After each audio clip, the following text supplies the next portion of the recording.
Dobrodošli, otroci! Ponovno pozdravljeni na mojem knjižnem kotičku. Danes sem za vas izbrala posebno pravljico z naslovom Zlata ptica. Neki kralj je imel na svojem vrtu prelepo jablano. Rodila je zlata jabolka, ki pa nikoli niso dozorela, kajti vsako jutro je eno manjkalo.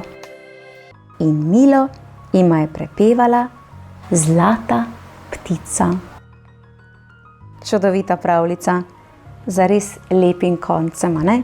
Tako, dragi otroci, če vam je bila všeč današnja pravljica Zlata ptica, potem predlagam, da se prijavite na moj knjižni kotiček in prisluhnete še kakšni pravljici, ki jo bom vsakodnevno pripravila za vas. Do takrat pa, čau, čau, adijo!